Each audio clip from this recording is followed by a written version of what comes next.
입술 삐뚤어진 사나이. 고 엘리아스 휘트니의 동생이면서 세인트 조직 신학대학 학장을 지낸 이사 휘트니는 아편 중독자다. 내가 알기로 그가 아편에 빠진 것은 대학에 재직 중일 때였는데 그것은 순전히 어느 어리석은 중독자 때문이었다. 드킨쉬의 몽환과 환각에 대한 묘사를 읽은 그는 똑같은 효과를 체험해볼 생각으로 아편제를 담배에 흠뻑 적셔서 피웠다. 그러나 이미 수많은 사람들이 경험한 것처럼 아편을 시작하는 건 쉬워도 끊는 것은 그리 만만한 일이 아니었다. 그래서 몇 년째 그는 아편의 노예로 살아오면서 친구와 친지들로부터 혐오와 동정심을 동시에 불러일으키는 존재가 되었다. 나는 지금도 그가 핏기 하나 없이 누렇게 뜬 얼굴에 반쯤 감긴 눈, 바늘 끝만큼 졸아든 동공을 하고 웅크리고 앉아있는 모습을 볼 수 있다. 그는 아주 못쓰게 전락한 귀족이었다. 1889년 6월 어느 날 밤, 누군가 우리 집 초인종을 눌렀다. 밤중에 사람들이 하품을 하면서 시계를 쳐다보게 되는 그런 시간이었다. 나는 편하게 앉아있다가 자세를 바로잡았고 아내는 바느질감을 무릎에 내려놓고 실망스러운 기색을 감추지 못했다. 아내가 말했다. 환자예요. 당신 나가봐야겠군요. 저절로 신음소리가 새어나왔다. 나는 고단한 하루를 보내고 막 집에 돌아온 참이었다. 현관문 열리는 소리, 급한 말소리, 그리고 리놀륨 바닥에서 종종 걸음치는 소리가 났다. 방문이 활짝 열리더니 어두운 옷에 검은 베일을 쓴 부인이 들어섰다. 이렇게 늦게 찾아와서 미안합니다. 부인은 이렇게 말하더니 이내 자제력을 잃어버리고 아내에게 달려갔다. 그리고 아내를 부둥켜 안고 흐느끼기 시작했다. 난 너무 힘들어. 조금만 도와다오. 부인은 소리쳤다. 아니, 이게 누구야? 아내는 부인의 베일을 걷어올리며 말했다. 케이트 휘트니 아니야? 케이트, 정말 깜짝 놀랐어. 넌 줄 몰랐단다. 난 어떻게 해야 할지 몰라서 너한테 달려온 거야. 항상 이런 식이었다. 슬픔에 잠긴 사람들은 새가 등대를 향해 날아오듯 내 아내에게 달려왔다. 그래, 잘 왔어. 자, 포도주라도 한잔 하렴. 그리고 여기 편안히 앉아서 나한테 다 말해봐. 아니, 우리 집 양반은 가서 자라고 할까? 아니야. 나 의사의 도움도 필요하단다. 남편 때문이야. 이사는 이틀 동안 집에 들어오지 않았어. 정말 걱정돼서 미칠 것 같아. 케이트 휘트니가 우릴 찾아와서 남편 문제를 상담한 것이 이번이 처음은 아니었다. 나는 의사였고 내 아내는 오랜 친구이자 학교 동창이었다. 우리 부부는 온갖 얘기로 그녀를 안심시키고 위로했다. 케이트는 지금 남편이 어디 있는지 알고 있는 걸까? 우리가 그녀에게 남편을 찾아줄 수 있을까? 그럴 수 있을 것 같다. 케이트는 최근 들어 남편이 병이 도질 때마다 구시가의 동쪽 끝에 있는 아편 소굴을 찾는다는 확실한 정보를 가지고 있었다. 지금까지 이사 휘트니의 아편 잔치는 하루면 끝났고 저녁이 되면 형편없는 몰골로 경련을 일으키며 집에 돌아오곤 했다. 그러나 지금은 집을 나간 지 벌써 이틀째다. 그는 틀림없이 그곳 부둣가의 쓰레기 더미 속에서 아편의 도끼를 흡입하고 있던가 약 기운에 못 이겨 잠에 취해 있을 것이다. 케이트는 어퍼 스완덤 길에 골드바로 찾아가면 남편을 만날 수 있을 거라고 확신하고 있었다. 하지만 케이트는 대체 어쩌려고 그러는 걸까? 젊고 소심한 여성의 몸으로 불량배가 득실거리는 곳에 찾아가서 남편을 어떻게 빼내오려고. 사실 방법이 아주 없는 것은 아니었다. 내가 거기까지 케이트를 데려다주면 된다. 하지만 다음 순간 그녀가 대체 무엇 때문에 여기까지 왔겠는가 하는 생각이 떠올랐다. 나는 이사 휘트니의 주치의로서 그에게 일정한 영향력을 행사하고 있다. 나 혼자 가는 편이 일처리가 빠를 것이다. 나는 케이트에게 남편이 확실히 거기 있다면 마차에 태워서 2시간 내에 집으로 돌려보내마 약속했다. 그리고 10분 뒤 나는 안락 의자와 포근한 거실을 뒤로하고 이륜마차에 몸을 실은 채 동쪽으로 달려가고 있었다. 야릇한 심부름을 하고 있다고 생각하긴 했지만 그것이 얼마나 야릇한 것이 될지에 대해선 그때까지 전혀 모르고 있었다. 하지만 모험의 첫 단계엔 별 어려움이 없었다. 어퍼 스완덤 길은 템스강 북쪽 연안에서 런던 다리의 동쪽에 잇닿은 높은 부두 뒤편에 웅크리고 있는 음침한 골목이었다. 그곳에 어느 옷가게와 술집 사이로 난 가파른 계단이 동굴의 아가리처럼 시커먼 어둠으로 이어져 있는데 거기에 내가 찾는 아평굴이 자리 잡고 있다는 사실을 알아냈다. 나는 마부에게 기다리라고 해놓고 계단을 내려갔다. 취한 발길이 무수히 오고 간 탓에 계단 가운데가 움푹 패여 있었다. 나는 문 위에 매달린 기름 등잔에 가물거리는 불빛에 의지해서 문고리를 찾아냈다.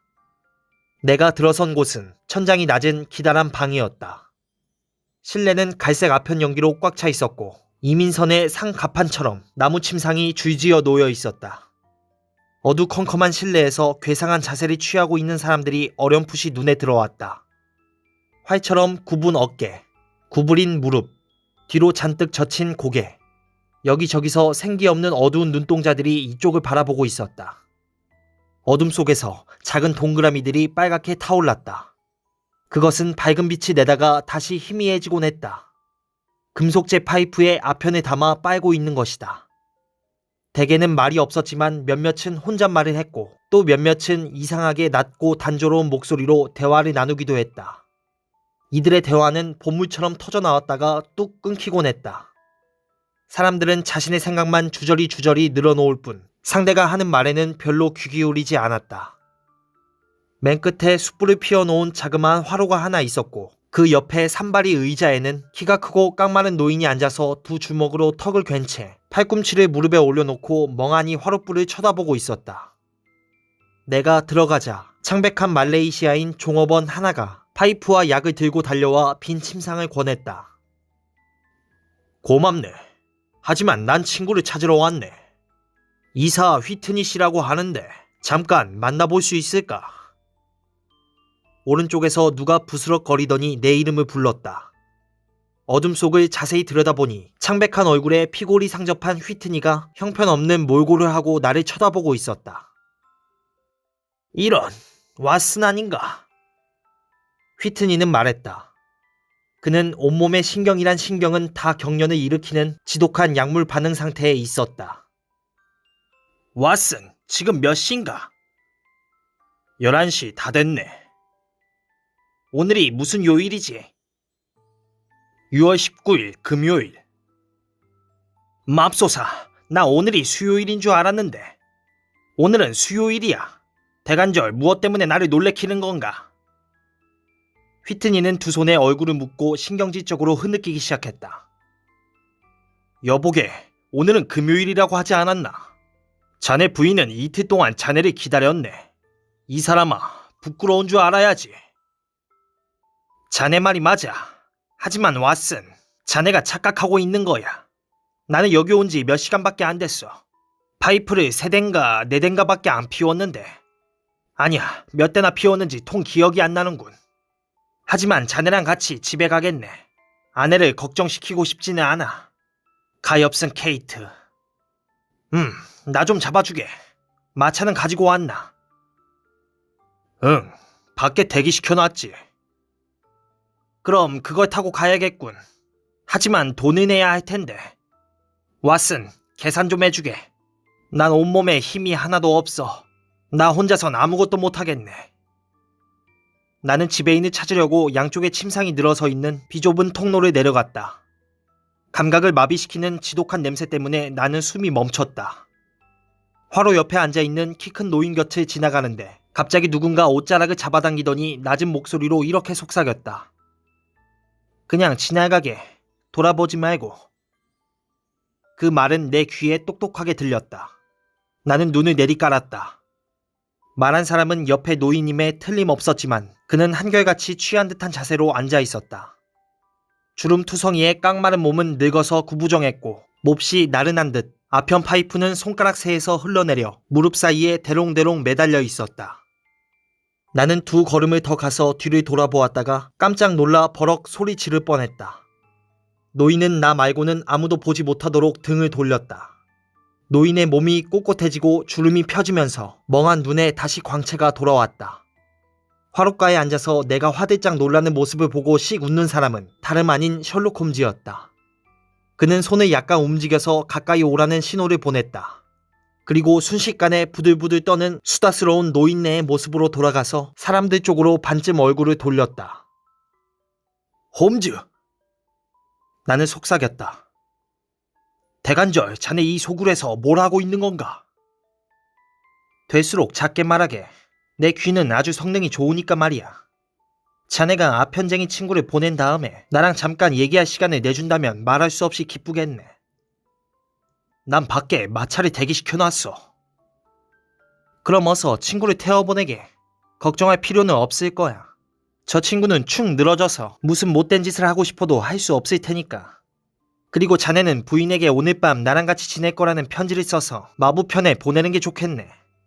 나는 5분 내로 나갈 테니까 밖에서 기다리게. 셜록 홈즈가 무슨 부탁을 하든 그것은 거절하기가 쉽지 않았다. 그의 말은 항상 지나치리만큼 명확했으며 태도는 조용하고 확고했다. 어쨌든 휘트니를 마차에 태우면 내 임무는 그것으로 끝이라는 생각이 들었다. 홈즈에게 존재의 정상적인 상태라 할 만한 기이한 모험을 함께하는 일이라면 나로선 더 이상 바랄 나위가 없었다. 나는 아내에게 몇 자 적고 휘트니의 아편값을 치른 다음 그를 데리고 나가 마차에 태웠다. 그리고 휘트니가 탄 마차가 어둠 속을 달려가는 모습을 지켜보았다. 잠시 후 노인 하나가 아편굴에서 빠져나왔고 나는 그와 함께 거리를 걸어 내려갔다. 셜록 홈즈는 두 블럭 정도를 구부정한 자세로 비칠거리며 걷다가 재빨리 주위를 살피더니 몸을 쭉 폈다. 그리고 큰 소리로 웃음을 터뜨렸다. 하하하하하하. 왓슨, 자넨 내가 건강에 해로운 온갖 악습에다 코카인 주사도 모자라서 이제는 아편까지 손을 댔다고 생각했지. 거기서 자네를 보고 놀란 건 사실이지. 하지만 나도 자네를 보고 깜짝 놀랐네. 난 친구를 찾으러 왔지. 난 적을 찾으러 왔고. 적을? 나의 천적이지. 아니, 나의 먹잇감이라고 해야 할까? 왓슨, 간단하게 말하면 나는 지금 상당히 중요한 조사를 진행 중이네. 나는 저 아편쟁이들이 두서없이 내뱉는 말에서 뭔가 단서를 찾아보려고 했어. 전에도 이런 방법을 써먹은 적이 있거든. 하지만 내가 저 소굴에 있는 걸 들켰다면 내 목숨은 한 시간도 보장받지 못했을 걸세. 난 전에도 이런 방법을 써먹은 적이 있기 때문에 저곳을 운영하는 인도인 악당이 나한테 복수의 칼날을 갈고 있거든. 저 건물 뒤쪽에 부두 쪽으로 난 창이 하나 있네. 달 없는 밤마다 그 창문으로 뭐가 나가는지 아나? 뭐라고? 혹시 시체는 아니겠지? 아니긴. 저 소굴에서 죽어나간 가엾은 인생들에 대해 1인당 1,000파운드씩 받는다면 우린 부자가 될 거야. 그 창문은 템스강 연안에서 제일 가는 지독한 살인문이지. 네빌 세인트 클레어라는 사람이 거기 들어갔다가 빠져나오지 못한 것 같네. 그런데 마차가 여기 있어야 하는데. 홈즈는 양쪽 검지를 입에 넣고 날카롭게 휘파람을 불었다. 멀찍이 떨어진 곳에서 비슷한 휘파람 소리가 화답해왔고 잠시 후 말발굽 소리와 마차 바퀴 구르는 소리가 들려왔다. 여보게, 이제 어떻게 할 텐가? 홈즈가 물었다. 어둠 속에서 높은 이륜마차가 노란 측등을 켜고 다가오고 있었다. 나랑 같이 갈 텐가? 내가 도움이 될 수만 있다면. 아, 믿음직한 동지는 항상 도움이 되지. 더구나 자네는 사건 기록자 아닌가? 시다스 저택의 내 방에는 2인용 침대가 있다네. 시다스 저택? 응, 세인트 클레어 씨 집이지. 나는 수사를 진행하는 동안 거기서 지내기로 했어. 그 집이 어디 있는데? 켄트 주의 리 근처라네. 마차로 11km 거리지. 하지만 나는 사건에 대해서 아는 게 전혀 없잖나. 그렇군. 하지만 곧 알려주겠네. 어서 타게. 존, 우린 자네가 필요 없네. 여기 반크라운이 있네. 내일 11시쯤에 날 찾아오게. 말 고삐를 좀 늦추게나. 그럼 잘 가게. 홈즈는 채찍을 가볍게 휘둘렀다. 마차는 인적이 드문 음침한 거리를 달리기 시작했다. 길이 점점 넓어지는 듯 하더니 어느새 우리는 난간이 있는 넓은 다리 위를 지나고 있었다. 다리 밑으로 어두운 강물이 완만하게 흘러갔다. 다리를 건너자 다시 인적이 드문 고요한 거리가 나왔다. 들리는 소리라곤 순찰 경관의 무겁고 규칙적인 발소리와 심야의 파티에 참석한 사람들의 노랫소리, 고함소리뿐이었다. 밤하늘에는 어두운 구름이 천천히 흘러다녔고 구름 틈새로 한두 개의 별이 여기저기서 희미하게 반짝였다. 홈즈는 깊은 생각에 잠긴 듯 고개를 숙이고 말없이 마차를 몰았다. 그만한 능력의 소유자에게도 이번 사건은 만만치 않은 듯했다. 나는 대체 그게 어떤 사건인지 궁금하기 짝이 없었지만 생각의 흐름을 끊을까봐 말을 붙이지 못하고 옆에 가만히 앉아 있었다. 몇 킬로미터를 달렸을까? 마차는 교외의 별장지대로 접어들고 있었다. 홈즈는 비로소 고개를 흔들더니 어깨를 들썩하고 파이프에 불을 붙였다. 자신의 행동에 대해 어떤 확신이 생긴 듯했다. 왓슨, 자네에게는 침묵이라는 탁월한 재능이 있네. 그래서 내게는 더욱 소중한 벗이지. 내 생각이란 게 그다지 유쾌한 것이 못되기 때문에 털어놓고 말할 상대가 있다는 건 크나큰 축복이니까 말이야. 나는 오늘 밤 나를 맞아줄 가엾은 부인에게 뭐라고 말해야 할지 생각하고 있었네. 자넨 내가 사건에 대해 전혀 아는 게 없다는 걸 깜빡했구먼. 리에 도착하기 전에 다 말해주겠네. 사실 이 사건은 바보스러울 만큼 단순해 보이지만 수사는 완전히 답보 상태에 빠져 있다네. 물론 실마리는 여럿이지만 난 단 하나도 풀지 못했어. 자, 이제부터 사건의 개요를 간단 명료하게 설명해 주도록 하지. 혹시 자네가 캄캄한 어둠 속에서 한 점 불빛을 찾아낼 수 있을지도 모르니까 말이야. 어서 말해보게. 몇 년 전, 정확히 말하면 1884년 5월에 네빌 세인트 클레어라는 신사가 리에 이사 왔네. 신사는 돈이 꽤 많아 보였지. 그는 큰 저택을 구입해서 정원도 잘 가꿔놓고 여유있게 살았어. 그러면서 차츰 이웃들과 친해지고 1887년에는 어느 양조업자의 딸과 결혼해서 두 아이까지 두었네. 그에게 특별한 직업은 없었지만 몇몇 회사에 관여하고 있어서 아침이면 시내로 나갔다가 저녁 때가 되면 항상 캐논가에서 5시 14분 기차로 돌아오곤 했네. 나이는 37, 온화한 성격의 좋은 남편이자 애정이 풍부한 아버지야. 세인트 클레어 씨를 아는 사람치고 그를 안 좋아하는 사람은 없었지. 현재 그의 확인된 부채 총액은 88파운드 10실링이지만 캐피탈 앤 카운티스 은행에 예치된 돈은 220파운드에 달한다네. 그러니 그가 돈 문제로 고민하고 있었다고 볼 이유는 없어. 지난 월요일, 네빌 세인트 클레어 씨는 평소보다 일찍 시내로 나갔네. 그는 집을 나서기 전에 오늘 두 가지 중요한 일을 처리해야 한다면서 집에 올 때 아들한테 장난감 블록을 사다 주겠다고 했다네. 그런데 남편이 나간 지 얼마 안 돼서 세인트 클레어 부인은 마침 기다리던 물건이 에버딘 선박 회사 사무실에 보관되어 있다는 내용의 정보를 받았지. 자네도 런던 북부를 다녀보면 알겠지만 문제의 선박 회사 사무실은 프레스 노가에 있고 프레스 노가는 오늘 우리가 만난 어퍼 스완덤 길과 연결되어 있거든. 세인트 클레어 부인은 점심 식사를 한 뒤 구시가로 가서 쇼핑을 하고 선박 회사 사무실로 가서 물건을 찾았네. 그리고 역으로 가려고 스완덤 길로 들어섰는데 마침 시계를 보니 정확히 4시 35분이었어. 여기까지 이해가 가나? 응. 자네도 기억하고 있겠지만 지난 월요일은 정말 더웠지. 그래서 세인트 클레어 부인은 천천히 걸어가다가 마차라도 잡으려고 주위를 두리번거렸지. 그 동네가 어쩐지 마음에 안 들었던 거야. 그런데 이렇게 좌우를 살피며 스완덤 길을 지나가고 있는데 갑자기 외마디 소리가 들려오더라는군. 부인은 남편이 어느 2층 집 창문에서 자신을 내려다보고 있는 걸 보고 기겁을 했네. 세인트 클레어 씨는 부인을 향해 손짓하는 것 같았지. 활짝 열린 창문으로 남편 얼굴이 똑똑히 보였는데 완전히 겁에 질린 표정이었다는군.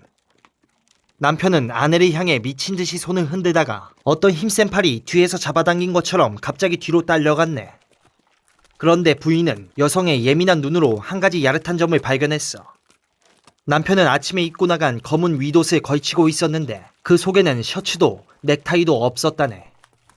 부인은 남편에게 뭔가 좋지 않은 일이 생겼다는 걸 직감하고 계단을 뛰어내려가 그 집으로 뛰어들었지. 그 집은 다름 아닌 아까 그 아편굴이었네. 부인은 1층을 지나 2층으로 통하는 계단을 올라가려고 했네. 하지만 계단 밑에서 아까 내가 말한 인도인 악당을 만났지. 그자는 거기서 조수로 일하는 어느 덴마크인과 합세해서 부인을 거리로 밀어냈다네. 부인은 미칠 듯한 의욕과 두려움에 사로잡혀 골목길에 뛰어내려가다가 천만다행으로 프레스노가에서 순찰구역으로 가고 있던 경찰을 만났지. 부인은 경위 하나, 경관 둘과 함께 그곳으로 다시 돌아갔네. 그리고 집주인의 완강한 저항을 뿌리치고 세인트 클레어 씨가 목격된 그 방으로 올라갔어. 그곳에 세인트 클레어 씨는 없었네. 2층에 있는 사람이라곤 추하게 생긴 불구자뿐이었지. 놈은 그곳에서 기거하는 것 같았어. 녀석과 인도인은 그날 오후에 거기엔 아무도 없었다고 뻗댔지.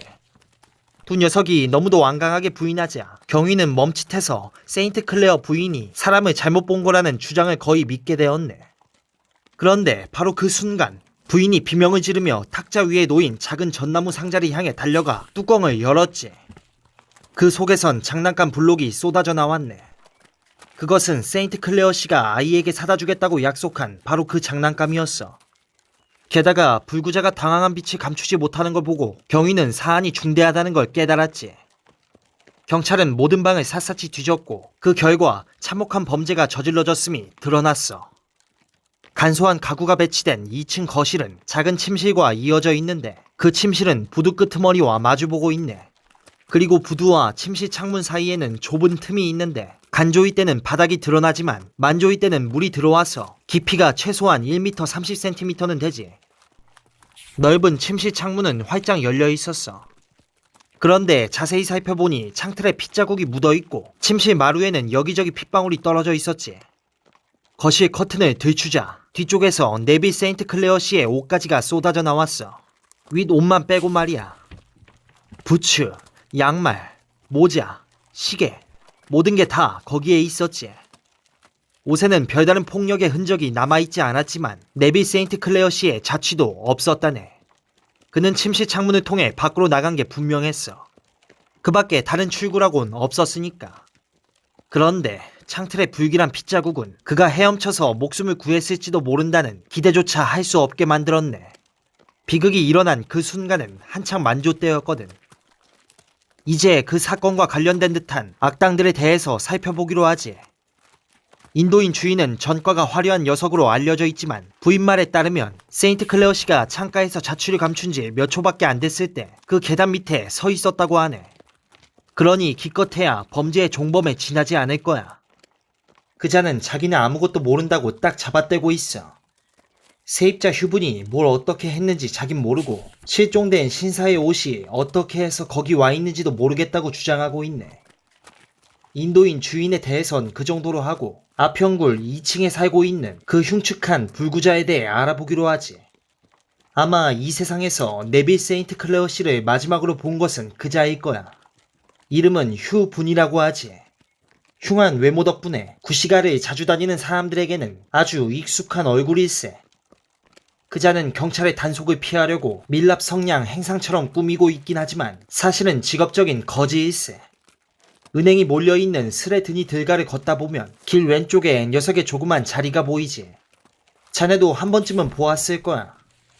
녀석은 온종일 무릎에 성냥 몇 개를 올려놓고 거기 앉아있다네. 그러면 사람들이 그 가련한 몰골을 보고 그 앞에 기름때 낀 가죽 모자에 다투어 동전을 던져주지. 나는 그자가 직업적인 거지라는 사실을 알기 전에도 한두 번 자세히 관찰해 본 적이 있다네. 그런데 그자가 짧은 시간에 얼마나 짭짤한 수입을 거두는지 보고 깜짝 놀랐어. 그자의 외모는 도저히 한 번쯤 쳐다보지 않고는 지나칠 수 없을 정도지. 봉두 남발한 오렌지색 머리하며 끔찍한 흉터로 일그러진 창백한 얼굴, 게다가 상처 때문에 피부가 수축을 일으켜서 윗 입술 끝이 말려 올라가기까지 했지. 뿐인가? 불도그처럼 생긴 턱에다 머리 색깔과는 대조적인 날카로운 검은 눈이 어울려서 평범한 거지의 무리에서 단연 돋보이는 존재라네. 게다가 재치까지 있어서 행인들이 무슨 말로 놀려도 지지 않고 척척 받아내지. 우리가 찾고 있는 신사를 마지막으로 본 자가 바로 이렇게 생겨먹은 아평굴의 세입자라네. 하지만 그자는 불구자일세. 나는 말했다. 한 손밖에 못 쓰는 자가 어떻게 한창 때의 사내를 이길 수 있었겠나. 그자는 손을 못 쓴 게 아니라 다리를 전다네. 하지만 그것만 빼면 아주 튼튼하고 건강하지. 여보게, 자네도 의사니까 알겠지만 팔 다리에서 어느 한쪽이 약해지면 그것을 보상하기 위해 다른 쪽이 유난히 강해지는 게 보통이거든. 그럼 얘기를 계속해보게. 세인트 클레어 부인은 창틀에 묻은 핏자국을 보고 기절했네.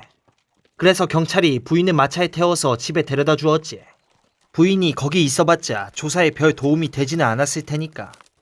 수사 책임자 바튼 경위는 현장을 면밀히 조사했지만 문제 해결에 도움이 될 만한 것은 찾아내지 못했네. 경찰은 한 가지 실수를 했지. 휴 분이란 녀석을 즉각 체포하지 않고 인도인 친구와 몇 분간 얘기할 틈을 줬다는 거야. 어쨌든 녀석을 체포해서 조사하고 있지만 혐의를 입증할 만한 증거는 발견하지 못했네. 오른쪽 셔츠 소매에 피가 묻어있긴 했지만 녀석은 자신의 왼손 무명지를 보여주면서 손톱 근처를 다쳐 피가 나서 그런 거라고 했네. 그리고 창틀의 핏자국도 자기가 좀 전에 창가에 서 있을 때 묻은 게 틀림없다고 주장했지.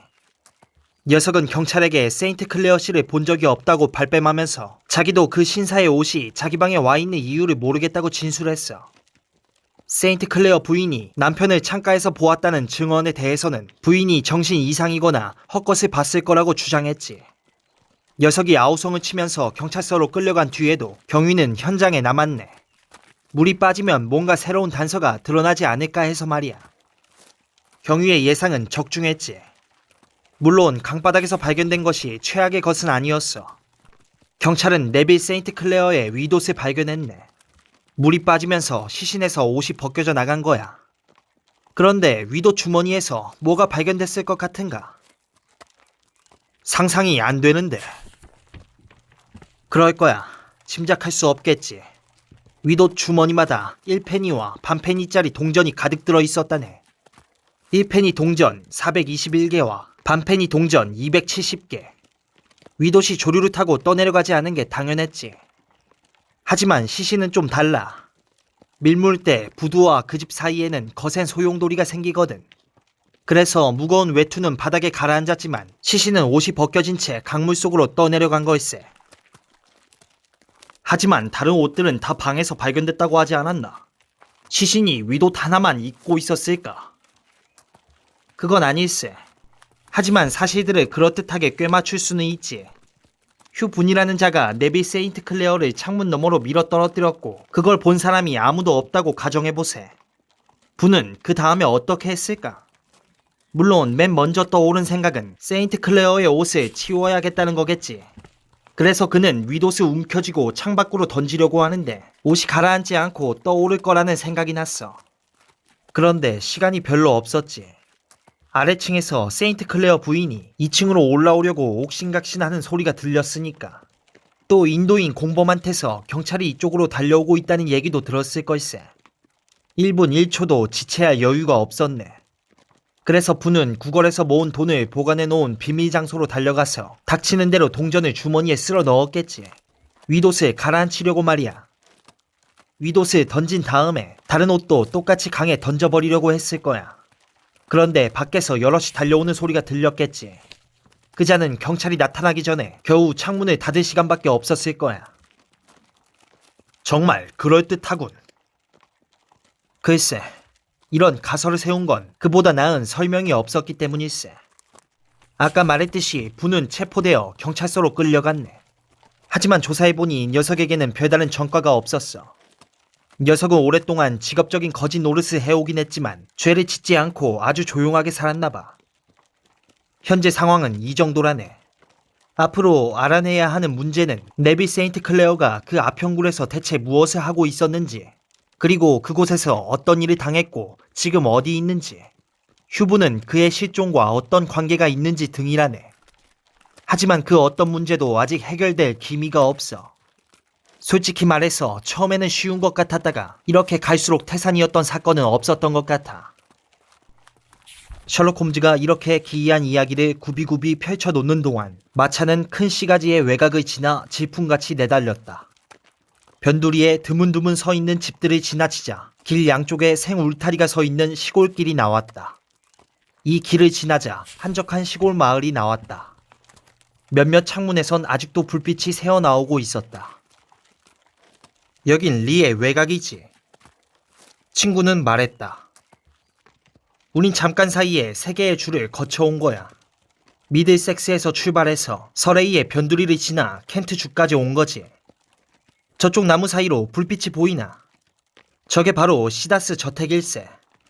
틀림없이 세인트 클레어 부인은 귀를 쫑긋 세우고 등잔불 옆에 앉아있다가 말발굽 소리를 들었을 걸세. 그런데 자네가 굳이 숙소를 이곳으로 정한 이유가 뭐지? 여기서 조사해봐야 될 게 한두 가지가 아니니까.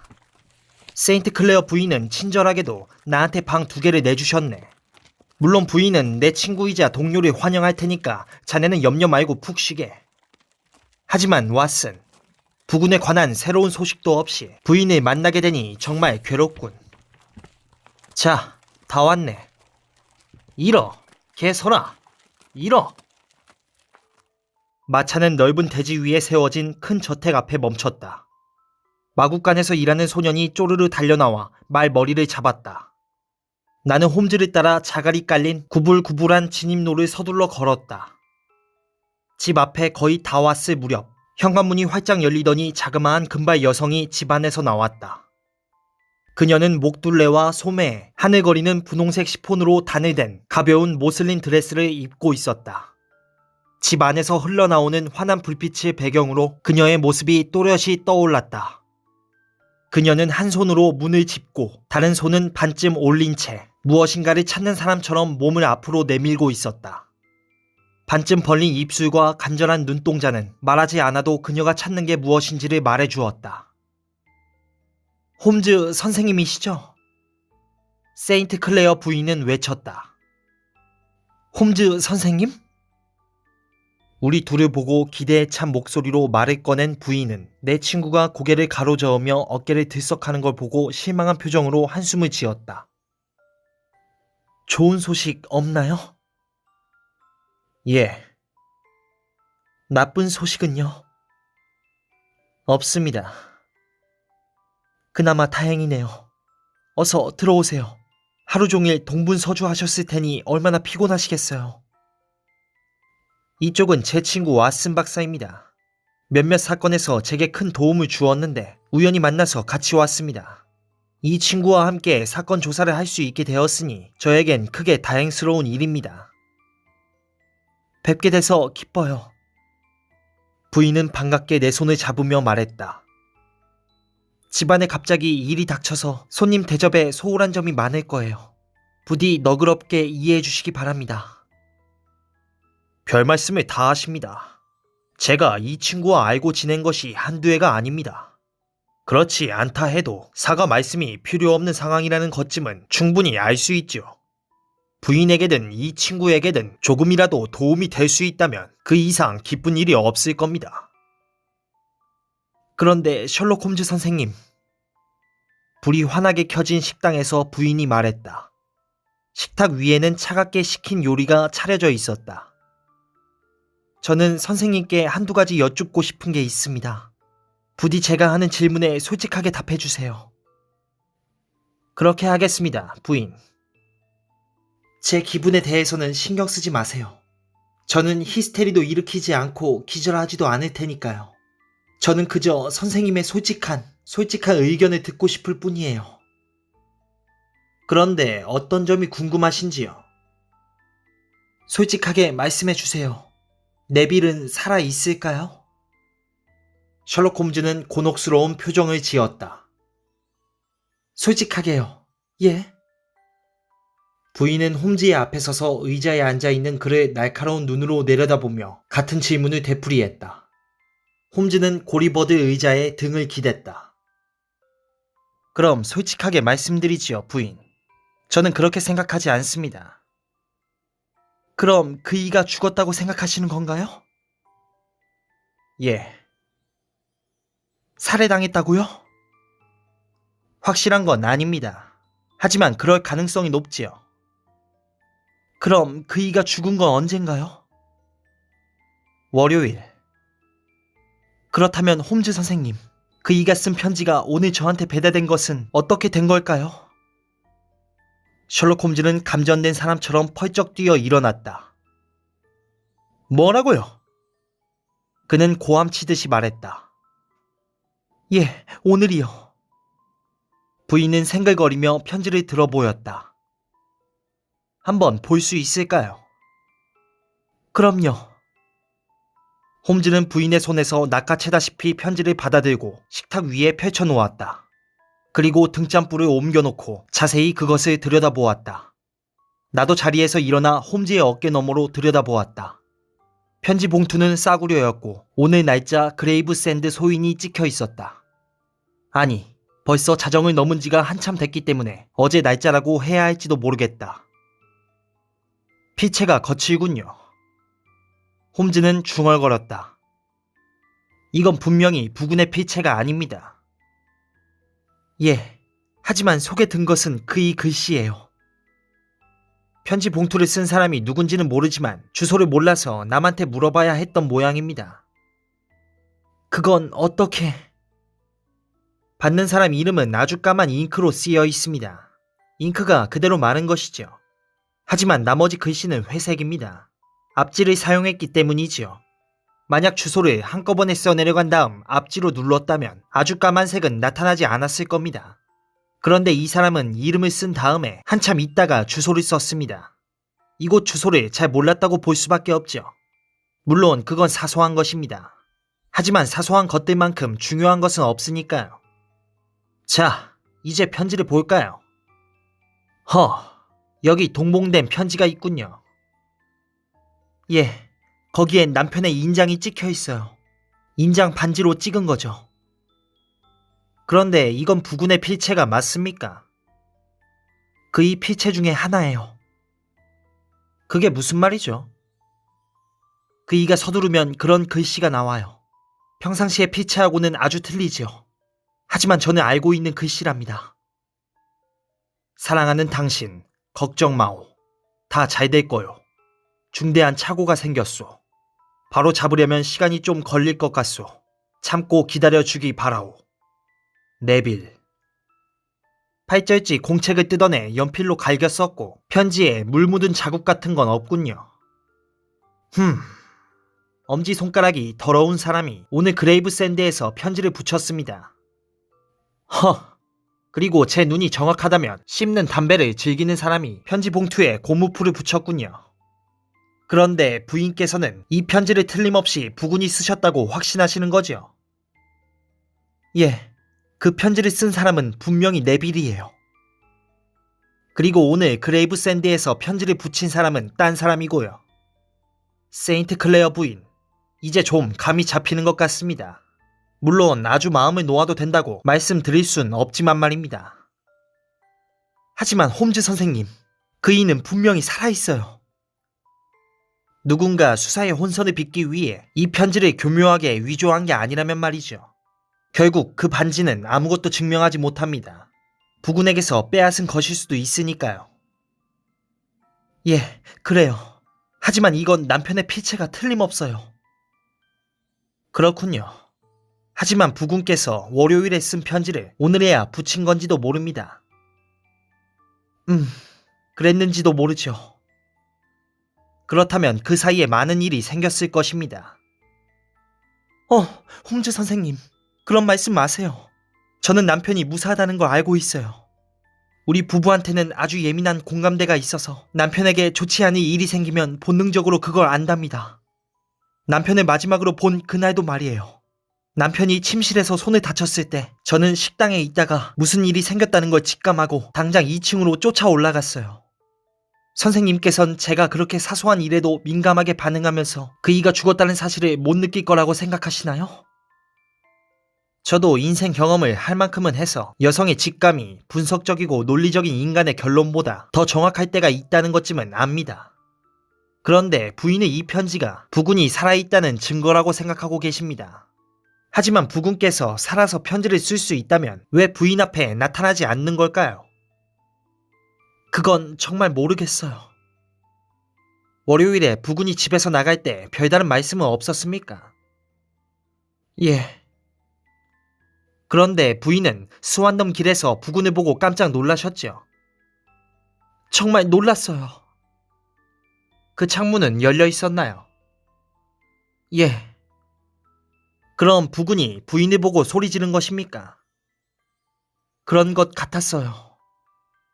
그런데 그게 외마디 비명소리였다고요. 예. 부인은 그게 도움을 청하는 소리라고 생각하셨죠? 예. 남편은 손을 흔들었어요. 하지만 부군은 깜짝 놀라서 소리 지른 건지도 모릅니다. 그리고 예상치 못한 광경을 보고 엉겁결에 두 손을 들어 올렸는지도 모르고요. 어떻게 생각하십니까? 그렇게 볼 수도 있겠군요. 그리고 부인은 부군이 뒤로 딸려갔다고 하셨죠. 갑자기 창가에서 사라졌으니까요. 사실은 놀라서 뒷걸음질을 친 건지도 모르죠. 부인은 그 방에서 다른 사람의 모습은 못 보셨습니까? 예. 하지만 그 무섭게 생긴 사람이 거기 있었다고 자백했어요.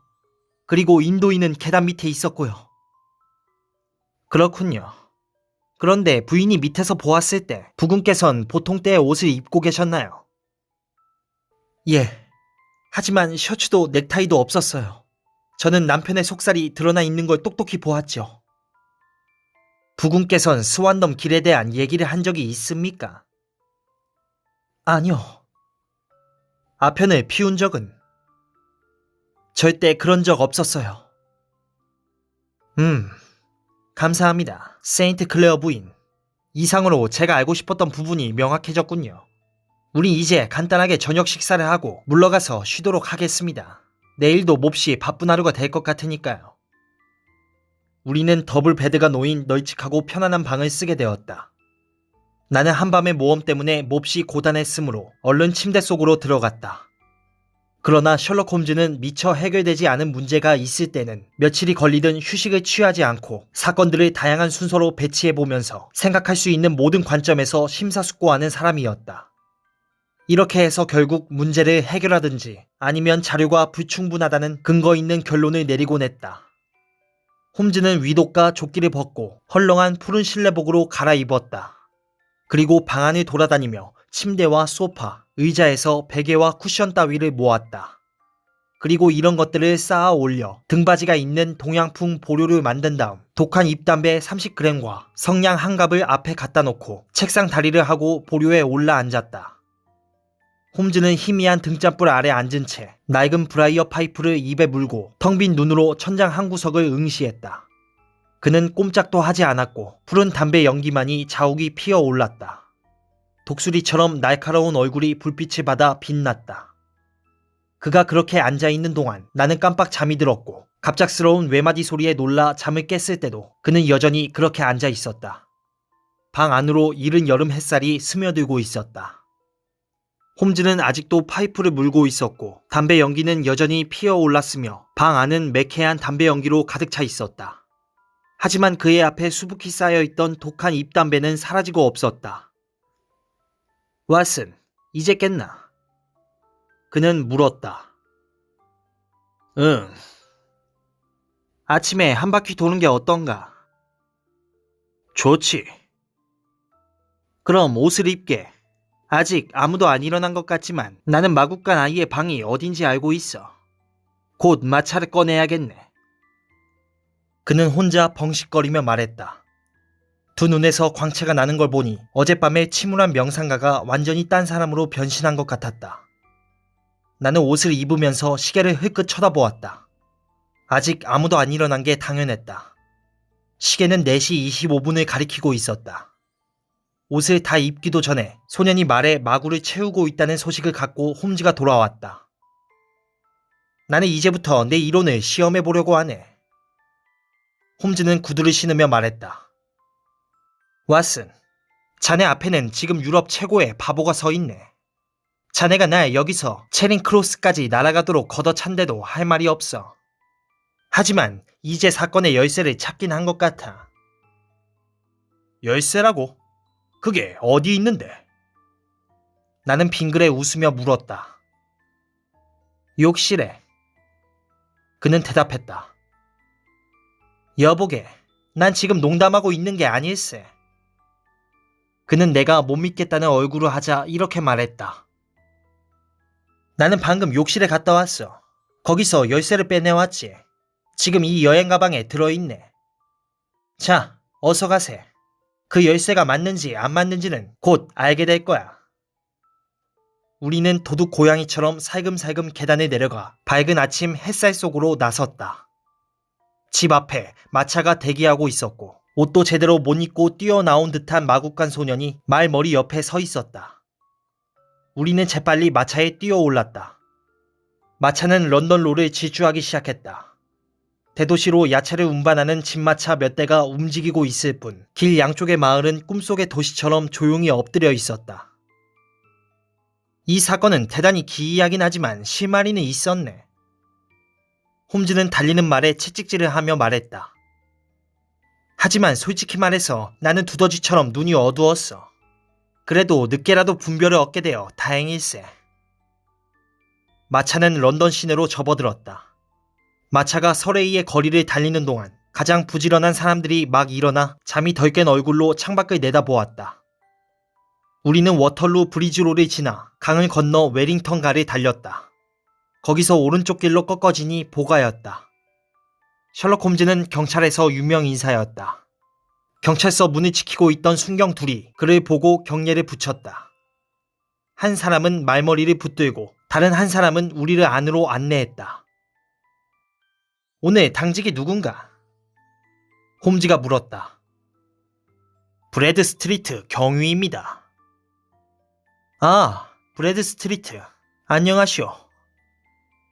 챙 달린 모자에 정복을 입은 거구의 형사 하나가 포석이 깔린 길을 내려왔다. 브래드 스트리트, 어디서 조용히 얘기 좀 나누고 싶은데요. 그럽시다, 홈즈 선생. 내 방으로 들어갈까요? 그것은 사무실처럼 꾸며진 작은 방이었다. 탁자 위엔 큰 장부가 놓여 있었고 전화 한 대가 벽에 매달려 있었다. 경위는 책상 앞에 앉았다. 홈즈 선생, 무엇을 도와드릴까? 나는 휴 분이라는 자 때문에 왔소이다. 네빌 세인트 클레어 씨 실종 사건에 연루된 혐의를 받고 있는 거짓말입니다. 아, 그 자는 지금 유치장에 있소이다. 조사가 아직 안 끝나서. 나도 그렇게 들었습니다. 지금 여기 있습니까? 유치장에 있소.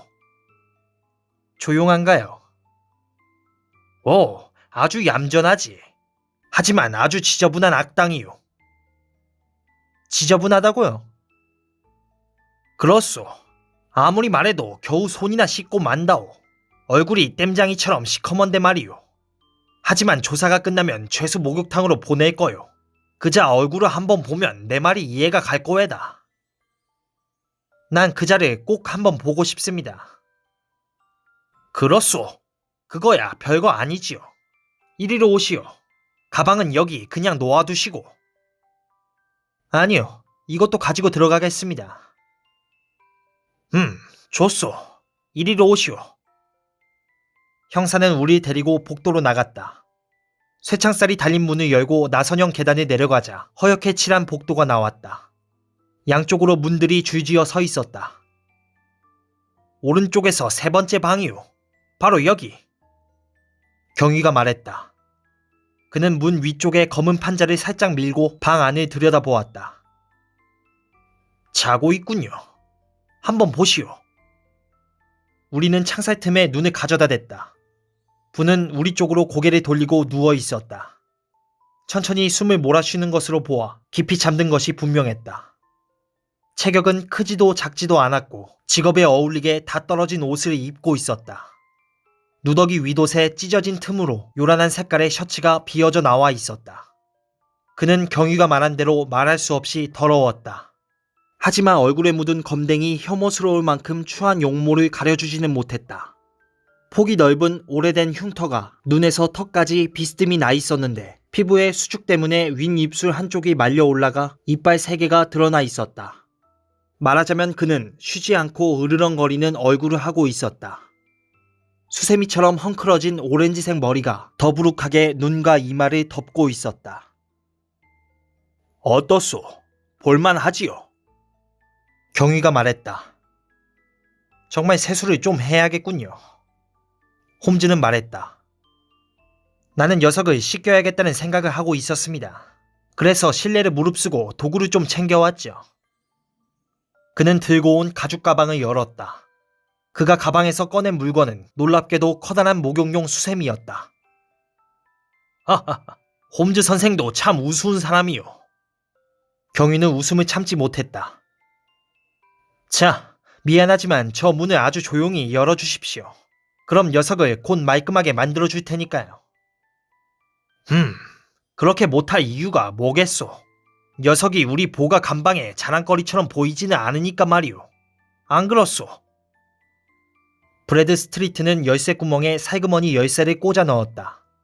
우리는 살그머니 감방으로 들어갔다. 잠자던 사람은 반쯤 돌아 눕는 듯 하더니 다시 깊은 잠에 빠져들었다. 홈즈는 주전자물에 수세미를 적셔서 죄수의 얼굴을 가로 세로 2번씩 힘껏 문질렀다. 리에 네비 세인트 클레어 씨를 소개합니다. 홈즈는 소리쳤다. 내 평생 그런 광경은 처음이었다. 수세미가 닿자 사내의 얼굴은 나무 껍질처럼 벗겨져 나갔다. 검붉은 색조는 순식간에 지워졌다. 얼굴을 비스듬히 가로지른 끔찍한 흉터도 혐오스러운 비웃음을 띤 뒤틀린 입술도 순식간에 사라지고 말았다. 머리를 획 잡아당기자 새 둥지 같던 붉은 머리도 벗겨졌다.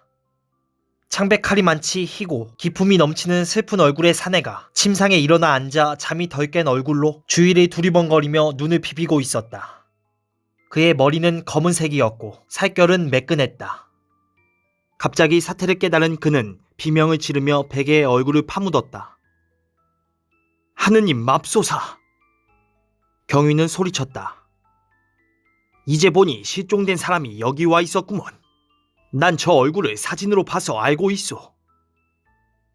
죄수는 자포자기한 사람처럼 대담하게 돌변했다.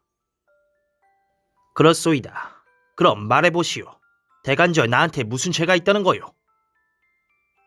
네빌 세인트 클레어를 살해한. 이런, 가만히 있자. 우리가 당신의 자살 시도를 입증하지 못하는 한 그런 죄목을 붙일 순 없겠어. 경위는 씩 웃으며 말했다.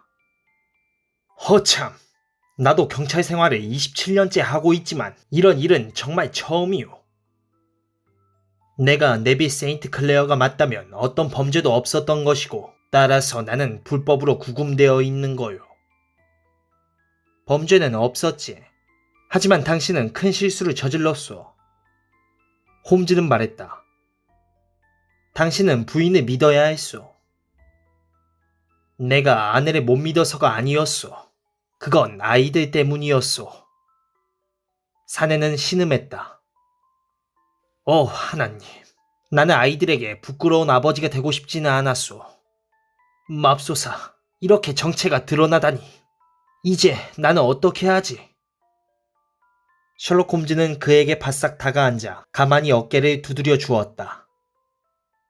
만일 재판에 회부된다면 당신 사건은 불가피하게 만천하에 공개될 거요. 하지만 당신을 기소할 명분이 없다는 점에 대해 경찰 수뇌부를 설득할 수 있다면 사건 경위가 신문에 날 이유는 없을 거요. 그리고 당신은 법정에 서지 않아도 되고 말이요. 하느님, 감사합니다. 사내는 뜨거운 목소리로 외쳤다. 아비의 구질구질한 비밀을 아이들에게 알려서 가족의 오점으로 남느니 차라리 감옥행을 선택하려고 했소. 사형을 당한데도 할 수 없다고 생각했소. 남들 앞에서 내 얘기를 털어놓는 것은 이번이 처음이요. 나의 부친은 체스터필드에서 교장을 지낸 분이요. 나는 거기서 훌륭한 교육을 받았소. 젊었을 때는 여기저기 돌아다니며 무대 생활을 하다가 나중에는 런던의 어느 석간신문 기자가 됐소이다. 어느 날 편집장은 대도시의 구걸에 관한 연재를 기획했고 나는 그 연재 기사를 맡겠다고 자진해서 나섰소. 말하자면 그 일이 발단이 됐던 셈이요. 그런데 기사를 쓰기 위해 사실을 수집하려면 직접 구걸을 해보는 수밖에 없었소이다. 물론 나는 배우 노릇을 할 때 분장의 온갖 비밀을 다 터득했고 내 기술은 분장실에서 한때 유명했소. 그런데 이제 실력을 발휘할 때가 온 거요. 나는 얼굴에 칠을 하고 최대한 불쌍하게 보이려고 큰 흉터를 만든 다음 살색 석고를 조금 발라서 입술 한쪽이 말려 올라가게 고정시켰소. 그리고 붉은 머리 가발에 적당한 옷을 걸치고 런던의 금융가에 자리를 잡았지요. 나는 구걸 단속을 피하기 위해 성냥팔이로 위장했소이다. 7시간 동안 열심히 일하고 저녁 때 집에 와서 돈을 세어보니 놀랍게도 26실링하고도 4펜스나 되었소. 구걸에 관한 기사를 쓴 다음에 그 일은 잠시 잊고 있었소이다. 그런데 한번 친구의 부탁으로 수표에 이설을 해주었다가 25파운드를 물어내게 되었소. 나는 어디서 돈을 구해야 할지 몰라 머리를 싸매고 고심했소이다. 그러다가 기발한 생각이 떠올랐소. 그래서 채권자에게 변제 기한을 보름간 유예해달라고 사정하고 신문사에 휴가를 신청했소이다. 그리고 얼굴에 분장을 하고 구시가에서 다시 구걸을 시작했소. 나는 열흘 만에 그 돈을 모아서 빚을 갚았지요. 그러니 힘들게 일해서 일주일에 2파운드를 받는 생활에 만족하는 것이 얼마나 어려웠을지 상상할 수 있을 거요. 얼굴에 분장 좀 하고 모자를 앞에 놓고 가만히 앉아있으면 하루 벌이가 그만큼은 되는데 말이오. 나는 명예와 돈 사이에서 오랫동안 갈등했지만 결국은 돈의 위력에 굴복하고 말았지요.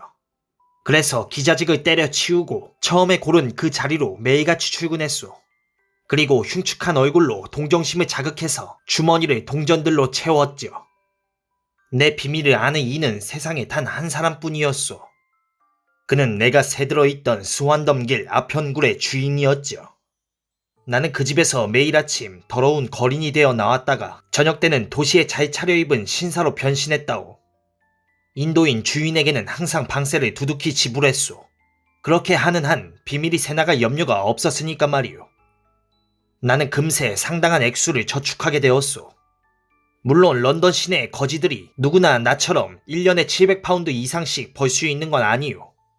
하지만 내게는 독보적인 분장 실력 외에도 연습을 통해 나날이 발전하는 재치 있는 화술이 있었소. 덕분에 구시가에서 유명 인사가 되었소.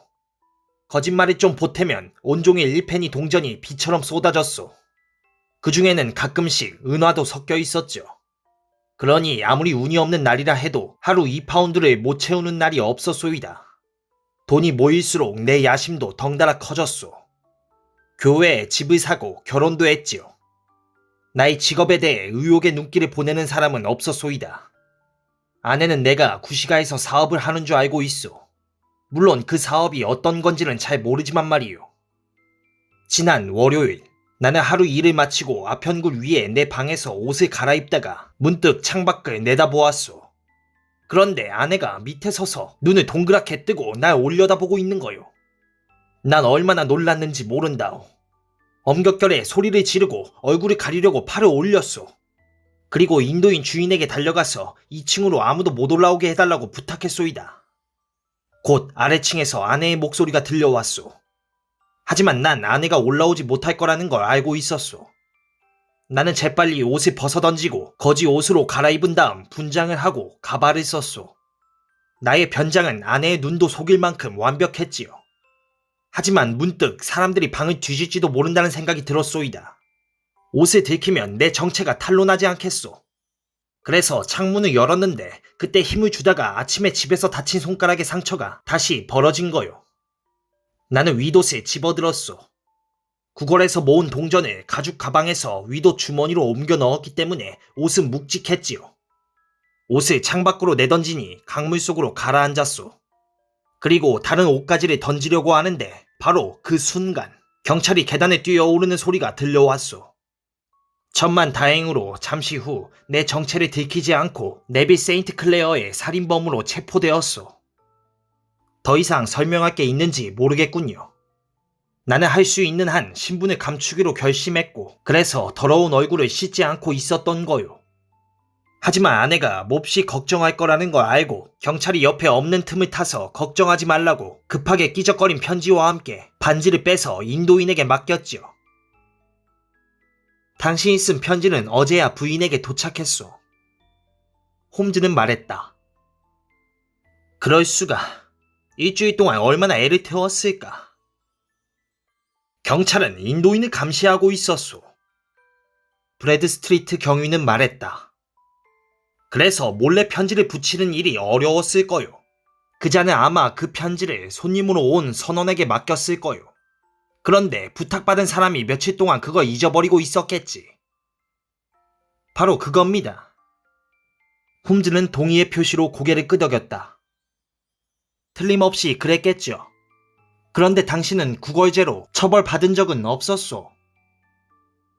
여러 번 있었소이다. 하지만 그까지 벌금이 대수였겠소. 하지만 이제는 그만두시오. 브래드 스트리트가 말했다. 경찰이 이 일을 덮어두기를 원한다면 더 이상 휴분이란 거리는 없어야 하오. 사나이의 명예를 걸고 다시는 그런 짓을 하지 않겠노라고 맹세하겠습니다. 그렇다면 더 이상 당신을 잡아둘 필요는 없을 것 같소. 하지만 앞으로 구걸하는 모습이 다시 발각되면 사실을 공개할 수밖에 없을 거외다. 홈즈 선생 덕분에 우리는 이 문제를 해결할 수 있었소. 그런데 어떻게 진상을 파악했는지 그 방법이 정말 궁금하군요.